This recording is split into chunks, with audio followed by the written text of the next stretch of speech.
Hey guys, CJ here, and welcome to an all-new edition of Hybrid News Now. I want to take just a quick second at the top to encourage you all to go vote in the 2016 Comic Awards that we're putting on here at Hybrid Network. We do this every year, but I'm particularly excited for this year because we've got a lot planned and a lot in store. We just dropped the trailer for it actually a couple days ago, and there's a link to that in the description and a voting link down below if you want to go check that out. Please do make your voices heard. You guys are going to select the winners in all of our categories. It's a little bit like the People's Choice Awards in that regard, but pertaining to comic book culture in the comic book world in general.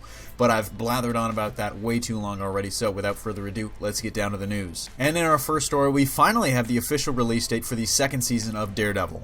Entertainment Weekly reported last week somewhat vaguely that the second season was going to air sometime in March. However, a new trailer has cleared that right up and come out with the official release date of March 18th.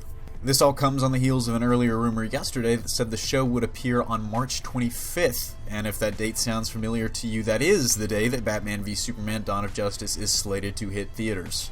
And though it seemed that we were barreling toward a rather perilous showdown, yes, you can have both as they come out now a week apart. So, plan your schedules accordingly. What's really more interesting to me is the fact that now, with House of Cards coming out on March 4th, Daredevil is coming out just 2 weeks later. It seems like a really interesting choice from Netflix to kind of put those back to back like that. I'm not sure exactly, why they did that or whose decision it was, but like I said, that's just more fun for me. March is going to be a great month as I love both of those shows. Now, personally, I thought the trailer was super sick, but it didn't really show us anything new from Season 2. It was a lot like the first trailer in that regard. It just kind of recapped the first season, but it did really kind of set up for an interesting showdown in a roundabout sort of way. But if you're interested in that and want to check it out, there is a link in the description below, so hit that up. And on to a bit of Star Wars news. We may have our first little bit of some official details regarding the upcoming Han Solo standalone film. Specifically, we've learned what time frame the movie is going to be set in. These details come to us from a very, very high-placed source in the creative process at Lucasfilm in an interview with IndieWire, Episode 5 and 7 scribe himself, Lawrence Kasdan. Let's take a look at his quote.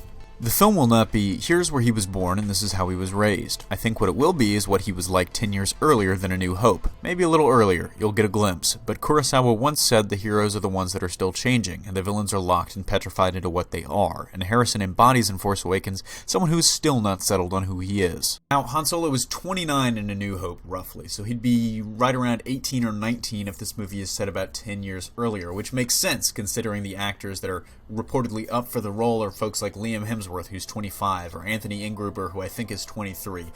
But for my money, I just want to see Disney take a little bit of the cash they earned from The Force Awakens and just start throwing it at Taron Egerton. Just keep throwing it at him until he says yes, because he would be perfect for that role after seeing Kingsman.